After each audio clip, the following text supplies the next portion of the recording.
everybody. Welcome to another exciting, hair-raising, fun-filled episode of Radiorama, where as I show you on many videos on this channel how to fix radios.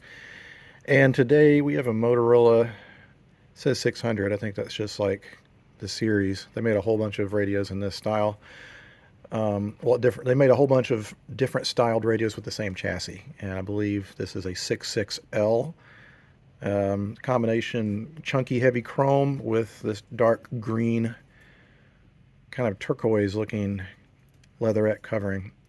Don't know if it works or not. This is a combination battery slash AC set, and so unlike their higher, heavier duty plug in the wall cousins that have the heavier duty filaments, these have like 1 to 3 volt filaments, so they turn on immediately, but they're very fragile.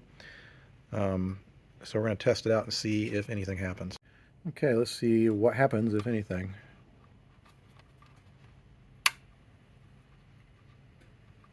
I was the first one in my family to graduate from college. They were so... It's interesting. Usually these Motorola portables for some reason work. They just always work, and it's got these very strange features that I've only seen on this particular radio. The tubes are stacked on top of a very complicated socket that also has probably components inside, like capacitors and stuff. That is so weird. And this is our electrolytic capacitor. There's probably 3 or 4 of them in there. We need to replace that. And getting these out of the case is never fun. They hang upside down from...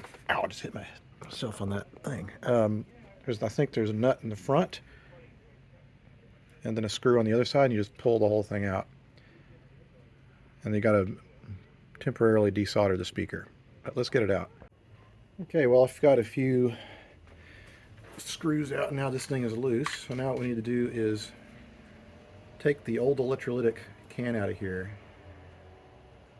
These are very brittle boards, so you got to be very, very, very careful. What we're going to do is come in with my solder sucker, and we want to remove all the solder that holds this can in. Like I said, these boards are extremely brittle, so you need to take some extra care when you're desoldering things.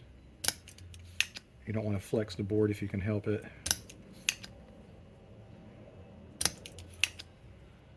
Reminds me, I need to get a new solder sucker. I think the one I have is starting to wear out. I've only had it for about 15 years. I think it needs to be cleaned out maybe. Let's see. Whoa! There.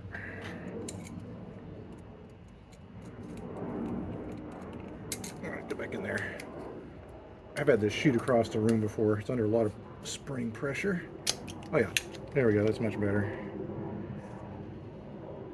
And you can see I'm just going around. I'm taking my sweet time removing all the solder.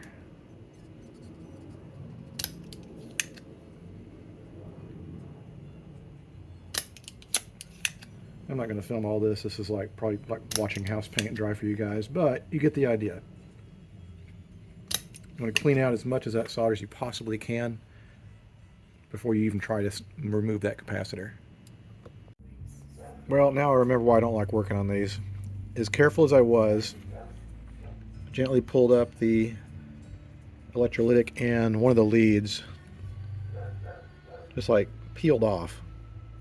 Came out like with the capacitor. And then we've got another lead here. I can't even tell where that goes.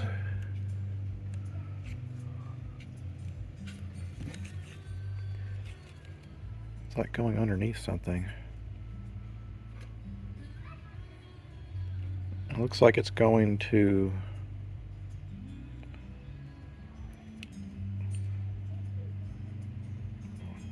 one of the connections off of the on-off switch. So definitely got to fix that.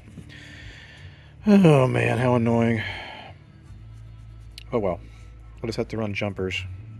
Welcome to day 2 working on the Motorola Portable, and I have a confession to make, which is last night I installed the new caps, and lifting the old cap did so much damage to the leads, and they're paper thin. So I had to do a lot of jerry-rigging with jumper cables, top and bottom, to get it to connect right, and when I first tried it out, I had no B+. Long story short, I did not make a good contact here. And also on top of that, I somehow accidentally got tangled up in the cord, and I yanked the thing off my workbench, and I put a big rip in the speaker, so I had to glue it, which kind of makes me pissed off. But let's see. Second half comeback against the Giants. That was a fair amount of the Cowboy game. I mean, they're not checking the ball down the...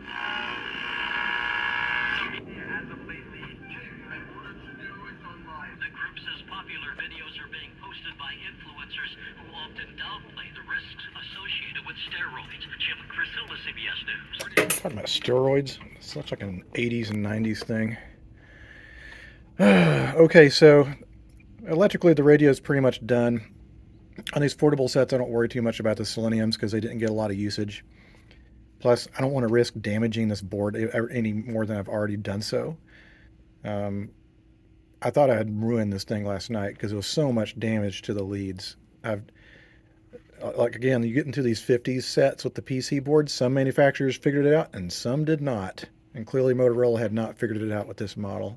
All right, well, now that I got the electronics kind of sort of situated, I've been doing nothing but working on radio electronics all week and not really working on anything cosmetic. So I think I put all the nuts and bolts in there. That's what you're hearing, so I don't lose them. But anyway, I'm going to clean this up. I'm going to use probably some warm soap and water, just something real gentle to get the crap off of here. Hopefully the chrome will clean up. It looks like it's kind of greasy, not really corroded. All right, well, I spent a little quality time polishing and cleaning this up. And I've just about come to the conclusion that I don't think I'm going to put an audio input in here. And the reason is because I would have to drill a hole through the metal cabinet to get the audio cord out. And this thing's too cool looking to disfigure. And I've got another one that's aqua colored, and I think what I'm going to do is bring those back in tomorrow as radios and nothing more. But they're such cool looking eye candy. So I'm going to reassemble this. And, well, actually, I need to do one more thing. I need to replace the across-the-line cap here, because that ain't going to fly. All right, well, here we go. I don't think I filmed the aqua one, but it's basically the same. It's just different trim, different color. But they're just radios. I'm not going to add audio input to them because I think they look really awesome, and drilling holes in them would be not great. So they're probably going to go back and either be part of the museum collection, or we're just going to sell them as AM radios. They'll look good on the shelf somewhere. Anyway, thanks so much for watching. And this is kind of a short episode, but thanks for sticking with me. See you guys next time. Adios.